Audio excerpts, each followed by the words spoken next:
Hello, my name is Tony. Director Ralph Nelson developed something of a reputation for generating controversy with his work, largely due to his 1970 film Soldier Blue. Without going into too much detail, it was a post-Wild Bunch revisionist western with a narrative that led up to and climaxed with a very graphic retelling of an infamous incident in American history, that of the Sand Creek Massacre of 1877, wherein US militia slaughtered a defenseless village of Cheyenne and Arapaho Native Americans. Soldier Blue didn't hold back in his depictions of shocking violence and savage close-quarters reenactments of the butchery of women and children. Some adverse reactions from audiences and critics were further engendered by the film's challenging of the Western movie mythology that the cavalry were the good guys in the frontier days, as well as imposing a strong impression that the film was in part a deliberate Vietnam War allegory. It was Nelson's most contentious and notorious work, and one from which his career never seemed to fully recover. Imagine a director with such infamous credentials turning his maverick-flavoured attention to a subject set in the abhorrent apartheid regime in 70s South Africa. What would you instinctively expect? I know what I thought I'd get, but I can tell you here and now that wasn't what I got. My expectations of something full-on, in-your-face, unashamedly explicit that made powerful statements as it went were... I was going to say frustrated because things didn't go the way I thought they would, but maybe subverted is a better fit. Just because you expect something to be a certain way to conform to your personal expectations, it rarely works out like that in situations beyond your own control. The fallback is to look at and address what you get in the end and accept that what you get is what you got and take and evaluate it on those terms in the best way that you can. So that's what I've done with the Wilby conspiracy. I think. I've never read Peter Driscoll's novel upon which the film is based, and comparing novels with films is not something I tend towards anyway. They're different media types perceptually absorbed in different ways. It's a bit like comparing a rhinoceros with a satellite dish, like why would you? But I had read James McClure's murder mystery novel The Steam Pig some months before I first saw the Wilby conspiracy, and that certainly zeroed in on the ugliness and dehumanizing stain that was the apartheid regime. I'd also read Tom Sharp's Riotous Assembly, written and published the same year as The Steam Pig. That book too addressed the horrors of apartheid, only in a hysterically funny, ridiculous and satirical way. Mash all this up with my unrealistic expectations and it goes some distance to explaining my initial disappointment with Wilby the movie. But later, when I saw the film again under different circumstances and with a refocused outlook combined with a recent rewatch on Blu-ray, my take on it has shifted perspective. In a good way. I like it better now, appreciate it on an alternate level in the context of where we are in the world right now, cinematically and globally. Some things get better with age and a retrospective eye. Not me, obviously, but some things do.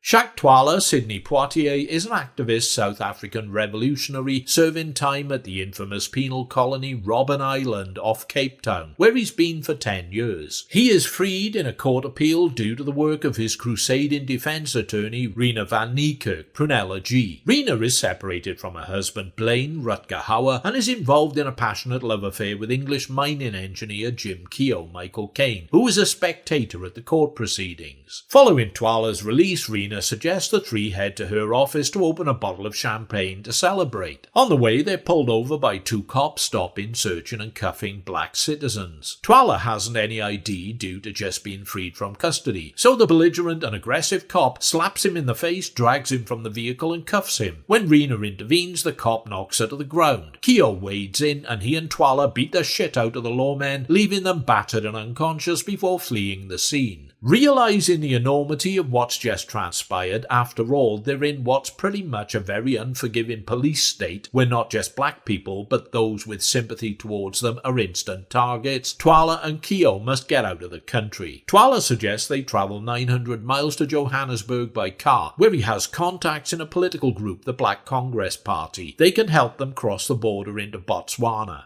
However, there are nefarious strategies in play. Racist, supremacist Major Horn, that's gotta be a fucking double entendre, right? Nicole Williamson and his sadistic Lieutenant Van Heerden, Rick de Goeie, are shadowing Twala and Keogh on their journey. Horn and Van Heerden work for the Bureau of State Security, or BOSS. If ever an acronym says it all, it's this one. They could pick up the two fugitives at any time, yet are content to let them roam free. Wonder why? Despite a fraught and eventful passage, Twala and Keogh make it to Johannesburg, to the Indian sector, where Twala contacts Indian dentists Anil Mukherjee, Saeed Jaffrey and Persis Ray, Persis Kambata. Mukherjee is a nervous supporter of the Black Congress and was supposed to be holding a stash of stolen uncut diamonds with which to fund the party's activities under the leadership of Wilby Zaba Jody Graf. Only thing is, when Twala was arrested, Mukherjee panicked and threw the diamonds down a 250-foot deep sinkhole for safekeeping, as you would. With Keogh's engineering expertise, Twala, Mukherjee and Ray managed to set up a frame and winch construction to lower Keogh into the hole and retrieve the diamonds, at which point Ray shoots Mukherjee dead and threatens to sever the rope suspending Keogh unless she is given possession of the gems. In a fight with Twala, she is thrown into the sinkhole to her death. Rena blackmails her ex-husband Blaine into flying her, Twala and Keogh across the border into Botswana to deliver the diamonds to Wilby at a camp of Black Congress supporters. When Wilby arrives, Horn, Van Heerden and some soldiers blast in by truck. All along, the plan has been to draw Wilby out of hiding and capture him. The diamonds are worthless paste replicas planted by Horn. A helicopter arrives to take Wilby back to South Africa, but Twala and some of the villagers hang on to it, preventing it from taking off. The helicopter is downed and destroyed, and Horn's men, including Van Heerden, are killed. Horn relinquishes Wilby, who, he reasons, minus the real diamonds, is little more than an old man in a wrinkled suit. He gloats that the South African government will free him, and that he will return to take down and destroy the Black Congress. By which time Keogh has had more than enough of this vile twat and shoots him in the head with his own confiscated revolver. The film ends with Keogh telling Rena,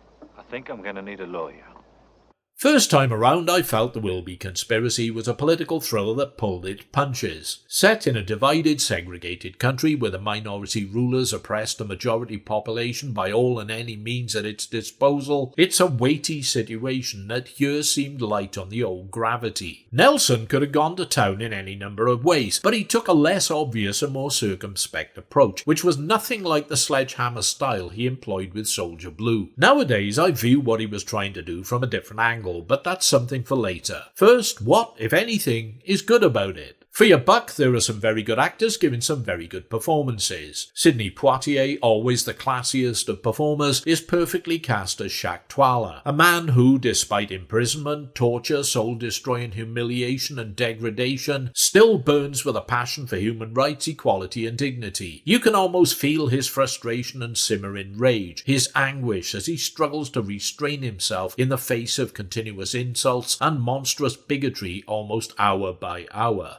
Michael Caine makes a good screen partner as a complacent white tourist who gets schooled in the most direct way as to what the apartheid system is all about. Everything he took for granted in his homeland, freedom of speech, the right to protest, social mobility, at least some positive aspects of cultural integration and racial tolerance, is completely distorted, inverted, turned on its head. It's like no one ever told the white South Africans the Nazis never won the war. Here, it's not just black people who feel the brunt. Other races are instantly discriminated against and punished severely if they sympathise or help, just like those who sympathise with and help the Jews in World War II. Caine's reluctant fugitive has a snappy sense of humour, sardonically incredulous at how bad his luck is, and he and Poitier spark off each other with great chemistry, bickering and scoring points as they go. It's an attractive screen pairing that works surprisingly effectively. It grips differently because the two characters aren't and never will be best buddies. They don't fully trust each other, but are forced into circumstances where they have to rub along and tolerate mutual dependency in order to survive. Best of all, though, is Nicole Williamson as the profoundly racist, dyed-in-the-wool nationalist demon of a security services major. Major Horn? I mean, come on, Major Horn? It's a Bart Simpson dream ticket, that fucking name. Is one hell of a white devil who could have been portrayed as a pantomime caricature if it wasn't for Williamson's malevolently chipper, cool and subtle underplaying that captures so well the bureaucratic banality of evil. If you don't despise him and his underling and everything they stand for, I would be very surprised, because both Williamson and Rick de Goeie are a seriously loathsome duo of screen villains. Rutger Hauer makes a decent job of his first English-speaking role as Rena's odious ex-husband Blaine. Prunella G is thoughtfully cast as Rena, and Persis Kambata is just so visually stunning and attractive. I felt a sharp pang, somewhere or other, must have been regret I imagine, when she got chucked down a sinkhole for being a treacherous wrong-un. Her erotically charged sexual encounter with the carnally deprived Poitier in a cupboard, although not explicit, is a nice bonus. When she's on screen, she lights it up like a mini festival of light and beauty. Finally, Saeed Jaffrey is one of the greatest British Indian actors to ever draw breath, and I've never seen him give a bad performance. Always a joy to watch. The pace is brisk, the action a bit hit and miss, but engaging enough, and although the script and Nelson's direction don't set the world on fire with creative dynamism, they're better than competent. If you want something you can perceive as an undemanding chase thriller set in South Africa, filmed in Kenya naturally, then you won't do much better. If, on the other hand, you want to get served a pulse-pounding, grab you by the throat and eviscerate your innards political powder keg exploding in your consciousness along with a volcanic side order of in-your-face messaging about the evils of apartheid, you won't find it here. But you will find this. Nelson's direction and Rodney Amato's screenplay stage and weave scenes and moments into the fabric of the narrative and dialogue that make their points with knowing subtlety and without resorting to bludgeoning, overheated dramatics. This is primarily an action thriller set in a country ruled through apartheid. It isn't a melodrama directly about apartheid itself, like A Dry White Season or Cry Freedom. That said, it's got something to say on the subject and says it, just elects to say it a bit differently, and sometimes in ways that might slip the net. The attitudes towards black people of those establishment Rottweilers, the police, are defined early on, when Twala is assaulted, dragged from Rena's car, thrown up against a wall and handcuffed. Perhaps even more disturbing, probably because it was unexpected, is how the cop knocks Rena to the ground when she protests. A white woman, a professional lawyer, is suddenly a legitimate target for physical assault for trying to defend a black man. When Keo steps in, the cop pulls his gun and tries to shoot him. Yeah, you stand up for blacks and white women, you won't just get yourself arrested here, mate, you'll get yourself killed. Basic civil rights dissolve in a blink, no matter who or what you are. With Twala and Keo on the run, Rena is picked up at the airport and held for interrogation by Horn. Horn affords her little quarter. She's already been strip searched once, but when she tells him nothing, Van Neerden suggests she needs a second, more thorough and extra humiliating strip search. Horn readily agrees. Once you sympathise or help in Horn's world, you'll be treated with the same lack of respect for human dignity. Racism is so ingrained in his psychology, he even questions why she, an Afrikaner woman, has taken up with a foreigner, Keo, instead of a perfectly decent Afrikaner man. Again, wonder why she'd do that. Those Afrikaner boys seem perfectly charming. Twala's handcuffs must come off. They are locked so tight, they're cutting into his wrists. If they're not removed, he will lose his hands. As Kane puts it, either they come off tonight or your hands come off tomorrow. Enough with the sugarcoating, Mike. Just give it to him straight. They stop at a workshop and break in to use the grinder. The grizzled owner, an old white guy with a shotgun, doesn't seem very pleased to see them. Seeing the handcuffs, he downs his weapon and helps remove them by picking the locks, instead of running the risk of amputation by grinder. Soon after, his punishment is to be murdered by Horn and Van Heerden, and dumped in the trunk of the car Twala and Keo are travelling in. Sympathise or help? You forfeit your right to life, alrighty? Prior to the removal of the cuffs, Twala needs to urinate. He explains without melodramatics, but in a matter-of-fact way, how a car battery wired repeatedly to his genitals in Robben Island has left him with poor bladder control. Further insult is added when he must ask Keo to unzip his flies for him and help remove his penis, because his fingers are now numb. The look on Kane's face is priceless. It's a humorous moment, and there are quite a few of those, but it's only when you stop to think of the humiliation and indignity of it all that the inhumanity of this regime really strikes home. It's funny, but on the other hand, it really isn't.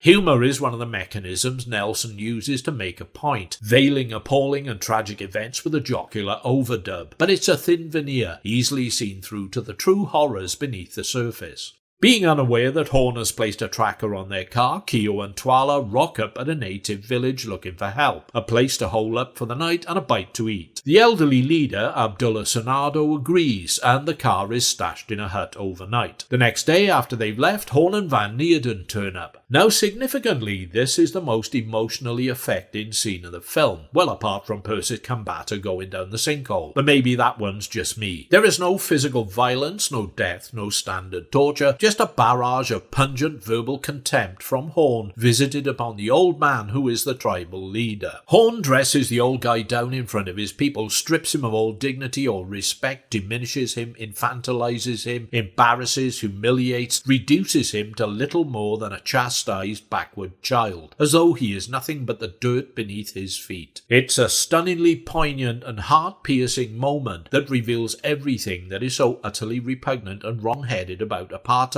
racial discrimination, and irrational hatred. And it is so incredibly well acted, with cruel conviction from Williamson and supreme pathos from Tsunado. If you didn't despise Horn before, you bloody will now. It's the moment that sells the film for me and made me glad Keogh blasted the evil swine in the skull at the end. It's far better than he deserved. Segregation is like a cancer. It spreads to other communities, resulting in tribalism. It's easy to see how the apartheid regime proliferates the belief that safety is found in staying apart with your own kind in your own community. Again, Nelson uses humour to illustrate. When Twala and Keogh get to the Indian sector in Johannesburg, Keogh decides to visit the local cinema to wait for Twala. It's showing an old black and white Bollywood movie. At the ticket counter, he is told by the girl this is a segregated cinema for Indians only. One, please. Sir, it is in Hindi. Oh, good. I was hoping it was. But sir, this is a segregated cinema for Indians only. Don't you tell anybody, and I won't. He pays and takes a ticket, ever the confident white guy, feeling quite comfortable with ignoring unwritten social rules because they don't apply to him. Taken a step further though, it suggests they really shouldn't apply to any of us. The authorities, represented by the gruesome twosome, act with carte blanche and impunity. Horn and Van Neerden invade Rena's apartment, where she and Keogh are in the bath. They threaten the pair with guns and electrocution from an electric hairdryer dropped into the water unless they agree to inform on Twala's activities. Later, they physically assault Keogh, a chilling reminder that should they wish it, they can get away with murder. Rena persuades her husband Blaine to agree to fly them across the border by first threatening to make public his use of drugs illegal and his proclivity for sex with black women, which, it's made clear, is also illegal. Interracial sexual activity is a major crime under this regime and will ruin a person's life. Little wonder then that Blaine prefers to run the risk of flying against 3 Air Force jets instead of exposure and becoming a complete social pariah. And finally, it strikes me that Kane's last line about needing a lawyer probably didn't refer to any legal context. For the longest time I thought he was going to trial for the murder of Horn, but gradually came to realise that no such thing was going to happen. All Horn's men were dead. Twala, Wilby, the villagers, and the members of the Black Congress and Rena were the only witnesses. Yeah, there's a lot of them, but how likely any of them would testify against Keogh in a South African court? And of course, Horn was an invader out of his jurisdiction, a rogue operative in Botswana performing an illegal arrest. He shouldn't have been there in the first place. I now believe the line was a romantic one, for what it's worth. Bottom line, some find the Wilby conspiracy a bit dull and undemanding, lacking in that righteous Jesus juice and preachy impetus to make important statements on right wrongs. I'll hold up my hands, admit I felt it could have benefited from some more violent confrontation and extreme trauma going on. Over time, I've come to see it as a clever, thoughtful, and more politically astute article than I first thought. I appreciate it now for what it is, rather than nursing my initial disappointment over what I once thought it should be. If you've seen it, you'll already know what you think. If you haven't, give it a shot, because as we all know by now, you could always do worse. Thanks for your time and attention. If you feel an uncontrollable urge to make my day, hit like or didn't like, leave a comment, subscribe to the channel, give my Patreon channel a look for early access to content, or bung me a few shekels via the thanks button, some of which I will spend on booze and women of dubious character. The rest I'll just waste. This was the first review created on my new machine, and it took me a lot longer because of having to get used to new software and work around the loss of old software I previously relied on. I'm hoping it will get easier over time, but isn't Windows 11 a monumental rectal angina? An almighty pain in the hoop? What the fuck? Anyhow, catch you later, pilgrims. Alrighty.